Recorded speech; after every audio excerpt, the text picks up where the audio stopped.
Hey everybody, Preston Brent here with our Trader User Group for the trading week ending June 10th, 2016.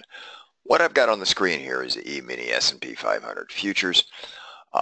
You can see that this week was a very interesting week. We kind of ground our way up until Thursday. We kind of hit a little bit of a stop, and then on Friday we went not a hard down day, but we finished down in the E-minis about 18.25 points.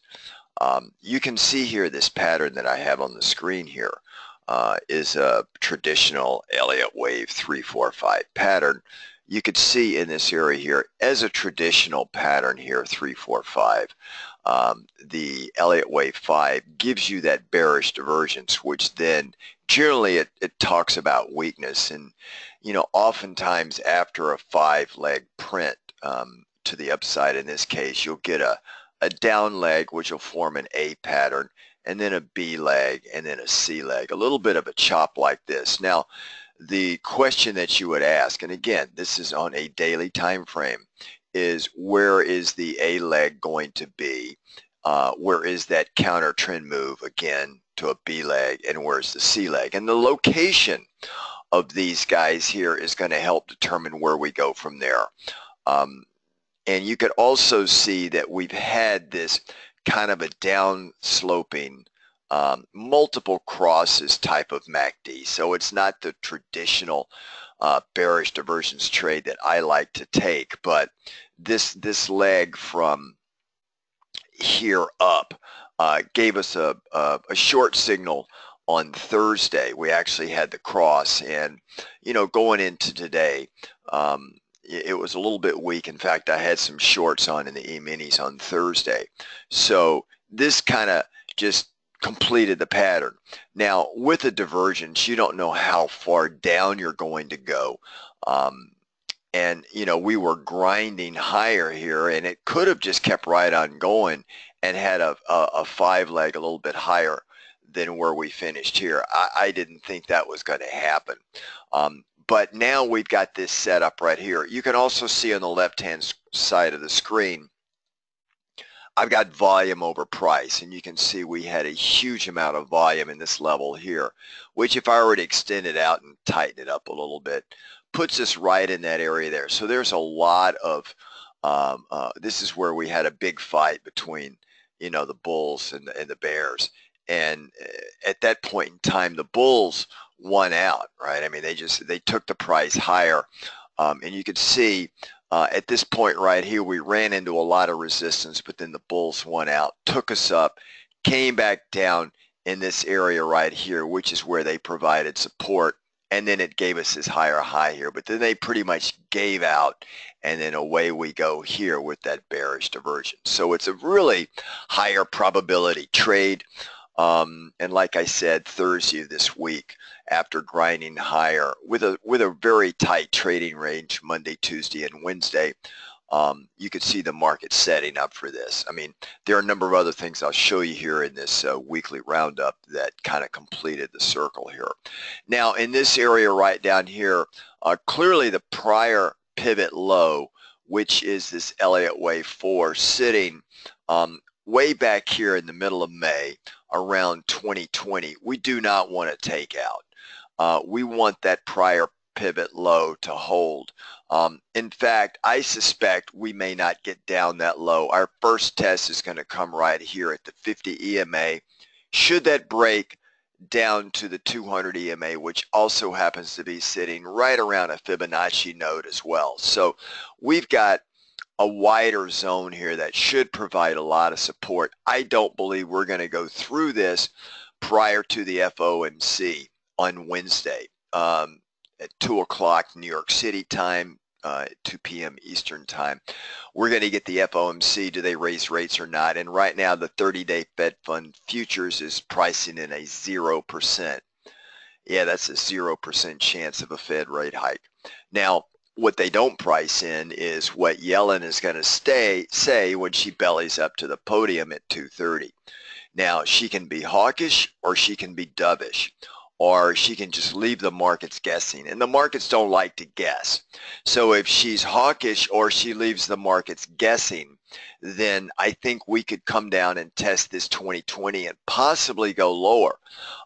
If she's relatively, let's say, dovish, we'll probably come down here and then start to find some support.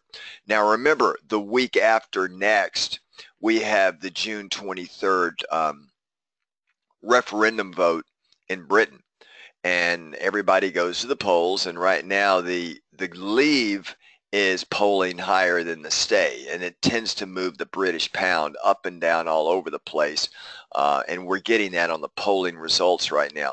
But what a lot of people don't realize is that, let's say the British vote to leave, it still has to be approved by the Parliament. And the Parliament right now is 75-25, 75 saying they favor staying in the European Union rather than leaving. So even if the citizens vote to leave, it's still got to get through the Parliament, and I don't believe that will happen. I think long term, right now, I think the odds really favor Britain staying within the European Union. But you know, we got to trade price action. And if the vote is a go vote, even if the Parliament overrides that when they go up for a final vote, it's going to be enough chaos to move the markets down, and I think we'll test 2,000, and then I think we'll come down below 2,000 because it'll be a shock to the system in the markets right now. So that is what we've got set up for the next 2 weeks, the next 10 trading days. So we need to be very, very, very careful in this market. We've had this huge grind up here off the February the 11th lows. I had our members going long on the 12th of February. We got our signals, and I said, let's over allocate into the energy market. And, you know, we've just been off to the races since. But, you know, if we step it out on this daily chart here, this market has had an absolute hell of a time trying to penetrate this tight little boundary right here. Okay, really very hard to do. We hit it originally the end of February in 2015, and then we came back again and made all-time highs in the middle of May 20th, and then we came up to test it again, and then we just fell off, and then boom, we had the August surprise with the yuan devaluation, and then we had that almost like a flash crash on Monday. But then we worked our way back up. We couldn't get back up there again, and then we rolled back over again like this, each time making lower lows. That's a low, that's a low, and that's a lower low. And then we worked back up, and sure enough, we took out these highs right here, and we actually went up here, which is right in this area right here. But this is where the markets have been running into just full tilt boogie. No, you're not going any higher.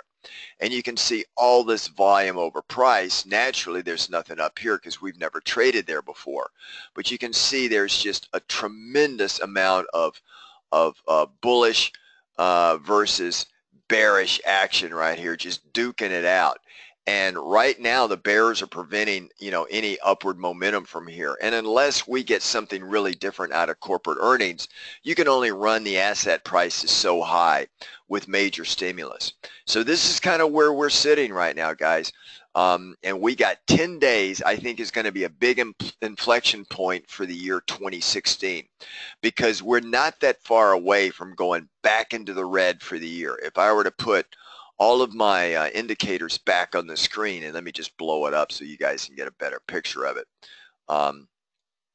You can see right here, this is where we closed today, right there. There is the opening price right there for 2016. You know, we closed it on the E-minis, we closed at 2087. And the opening price of the year, the opening print, was 2037. So, you know, if you look at it, we're 50 points from where we are right now to going into the red. And on a very bad down day, we can do 50 points easy if the markets get totally spooked. Now, I don't think that's going to happen before the FOMC. In fact, I think the FOMC is probably going to be a non-event because no one is expecting a rate hike. And let's say they don't hike the rates. And she comes out and she does a Yellen, what she always does, which is neutral to slightly dovish to slightly confusing. The markets will wander around a little bit, but it's not going to go too far down. Probably not below the 50, I don't believe. Unless she surprises the market with some hawkish statements, then we can come down here. But I do believe the 2016 price will hold until we get through the British vote. If the referendum is let's go, then I think we're going to come down below this and we're going to go back into the red for the year. Okay, just because of fear. And that's near term, all right? And then I think it'll take some working out here, and you'll see a lot of selling going on. So that's where we're standing right now in the S&P 500. Okay. Now, you can see here, when we started this run up here in this 3, 4, 5 pattern, right in this area here, I was, right in this area here, I'm saying let's go long, and I had an initial target here of 2136, roughly. And then boom, we gave it up. The 5-leg did go higher than the 3-leg. We didn't quite get up to my target. On a tighter time frame, I had a lower target. You can just barely see that's a 2-hour target right there. And we hit that almost right on. And it just poked our head up above it by about 3 points, and then we just gave it all up. So this is kind of where we're sitting right now.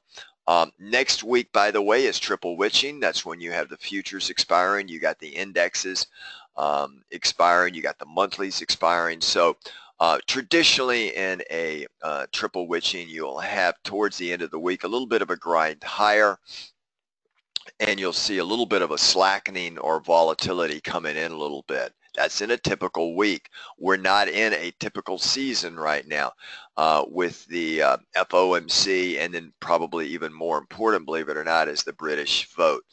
And it's not so much, 6 months from now, whether they stay or go, I don't think the markets are going to change much. But for the next 30 days, just the emotional shock of whatever they do could change it, right? If they vote to go. So that's kind of where we're sitting right now in the S&P 500. If we look at volatility, volatility was up 16.33% today. It moved up 2.39 points. And you can see here, as I talked about in the last weekly update, we were getting that divergence there. We never did get a 5-leg print. We never did go below, but we tested it right here. And we just started slowly moving up. And now we're just in the, I would say, near the middle quartile of what I call zone 2 of the volatility levels. And once we move into zone 2, then we start deploying a little bit more willing to do some more credit spreads in the option market and just other types of strategies because they work better in options than when you're down here in zone 1. Okay. And then, if we move into zone 3 in the next week or so, then we're going to shift our strategies again to take advantage of this increased premium. Premium goes through the roof when we get into these areas here. And we want to be able to take advantage of it. So volatility has moved into what I call zone 2, and you can see these move ups here. So that's kind of where we're sitting right now. It's sitting above the 200 EMA and above the 50 EMA with volatility. So we're going to watch this very closely. Now, for those members in our group, we've got a way of hedging our portfolio using volatility, and for our Sunday night session, I'll go through that again and review it with you guys. We had, it's one of those hedges that we have always active because it's very difficult to predict when you get a volatility pop. It's very difficult. And if you're not in volatility when you get a volatility pop, it's hard to get into it safely, let's say, at a reasonable cost. So it's a way that I like to hedge, and this is one of the things that we did. So this Sunday night for our members, we'll talk about that as well as the upcoming week. The other thing that has just been on fire, I mean just really on fire, is the bond market. If we look at bonds, as I said to our members, we've been in a tight range for a while. This range was like this, okay? And then we broke out of this range on Thursday. We poked our head above, and then it's given us a second bar print. There's the first bar and the, right there and the second bar. We were out of this range here for 3 bars, out of this range here for 3 bars. So we're going to see here if we get another print up and then a move back down here. This is the all-time high here in the bonds, right around 170.26. It was one of those intraday spikes that we had when February the 11th came, and then bam, we went through the roof. So I can tell you up in this level here, bonds are clearly in an asset bubble, and we're going to be looking to take on some shorts here. You can't not ignore this. Now, if the markets do have a fast fall in the next 2 weeks, we're going to get that spike in bonds. And once we get those spikes, that's when I'm going to just, not just go all in on the first spike. I may leg in on a spike up, and then if we spike up again, I may leg in again, and I may set my trade so that I can leg in over a 3 different times. And remember, bonds is $1,000 a full point. So you just have to, allocate your portfolio correctly. Or you can trade TLT to the upside, or as we're, or to the down, TLT to the upside, and TBT like this. So TBT goes in the direction of interest rates. So if bonds are moving up, TLT is moving up, and TBT is moving down, right? So if you believe interest rates are going to be higher a year from now, then you'd want to be long TBT or short TLT. But this near-term move is going to be tricky, and it's going to be a potential spike move. So it's one of those kind of moves that you do not want to go all in. You want to have some money in reserve in case it does spike against you. And I think also, if your account allows it, you can sell calls way out of the money in the bond market. If you've got a 401k account and you use Thinkorswim, you cannot do that. You can only go long or short bond futures or TLT or TBT, which doesn't make sense to me, but that's the way it works. So as you can see, we had that breakout. I want to see if it can hold here. Really interesting move. The other interesting move is the dollar. Now, in times of stress, the dollar gets stronger. And you can see here how the dollar on Thursday and Friday of this week, we bounced off that area there, and then we just moved back up. I think, the dollar movement next week is going to be pretty much dependent on what the Feds do. The movement here overall is in an upward bias right now. So we're right here, and this would imply a move like that, taking out that pivot there, going more towards the top of this channel, would imply a more hawkish Fed than people think. I happen to subscribe to that theory at this point in time. I think Yellen will surprise people, that's where I think it may happen. However, if I'm wrong and she's more dovish, you'll see the dollar come back down, test this lower channel right here, possibly break it. And then by the same token, you're going to see the euro do just the opposite, right? The euro was stronger, and then it rolled over a pretty good bit on Thursday and Friday because of, what the dollar did. Now, the interesting currency that we're looking at playing here is the British pound. You can see here this huge move to the downside. These big spike moves are strictly done when they release these polls on what the pound is doing, or I'm sorry, what the vote is in is it a go or a stay in the European Union. You're seeing these big spikes, like there's another one right there. All of these big moves. So the pound normally doesn't move like that. You can see over here, granted we were moving down, but the days were, the pound just once it gets a trend, it follows the trend, but it just doesn't move these big spikes. But we're starting to see volatility in the British pound kick in really good here. and we're sandwiched right now. Here's the 2016 low. Here's the 2016 high is right up in this area here. We couldn't get above the opening price of 2016. I do believe if they vote to leave, this thing is going to go down and form new lows in 2016, and this will be a buy of a lifetime for the British pound. It's going to probably react negatively for a little bit of time, and then it's going to be hard to time. You're going to have to wait for the signal for an up move. But as you guys know, the markets always overcorrect to the upside and to the downside. So if they vote to leave, we'll look at maybe an initial short on this thing, but then once it starts to run out of steam, then I believe we're going to get a pretty strong bounce, because I think it'll overcorrect personally to the downside. If we look at gold, gold too is going to be very dependent on what Yellen says this week. You can see this ABC pattern after this Elliott Wave 5, and I always say the location of the A leg and the B leg pivot and the C leg pivot really tells a pretty good story. And you can see here the C leg pivot really well extended from the A leg. In fact, the C leg here actually took out the Elliott Wave 4 pivot right there. That is more bearish than bullish, guys.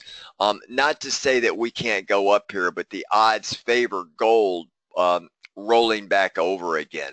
Okay, now again, it's running up right here in times of fear. If the markets do roll over and we get that strong pullback, you're going to see gold make new 2016 highs. Okay, but the natural proclivity of gold right now is to roll back over. We will not short it unless we get the signal. Right now, the trade indicates that it can go higher. So, but I think the risk of a bigger move in gold near term is going to be just only dependent on what the Fed does, and where if the British vote to leave, you're going to see gold go through the roof. It'll go up to 30.50 very quickly. So that for our members, there'll be some interesting ways that I'll show you guys how we're going to want to play that trade in the currency or in the futures market. Energy and oil. Well, oil had a first good little pullback today. You can see this pullback here. Nothing really, in my mind, just a normal pullback, a little bit of profit taking as we lead into the FOMC and the British exit. I think that'll be bearish oil, just like it's going to be bearish equities should they decide to leave the European Union near term. And it depends on what Yellen's going to do. So we're at an inflection point across a lot of the commodity class. And remember, if Yellen is more hawkish and the dollar gets stronger, then the commodities as a whole are going to get weaker. And if we look at the other one that we've been playing here, because we're also in our members are playing oil. We got an interesting trade on oil that's profitable right now.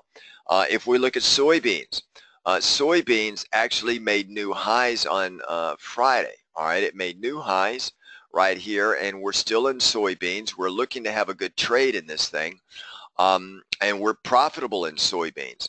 But you can see on that candle right there, let me just blow it up a little bit. It's getting harder and harder to go higher. You can see, you know, that is the candle right there, but we ended up closing in the lower third of the candle. We moved up there, probably flushing some shorts out. You know, people that are short the market or the buy stops, we took them out, and then we came right back down and closed here. We could come in and settle down here for a bit before we move back up again and challenge the 2016 high. We're going to see. Right now we're playing this, and we've got a nice trade on it. It should work to our advantage. And as I told our members, if you look at soybeans and then you look at corn, they're running kind of together. We made new highs in corn. And if you look at wheat, we made new highs in wheat as well. But wheat was lagging both corn and soybeans dramatically. Just only 2 or 3 weeks ago, we were below the 2016 open price in wheat.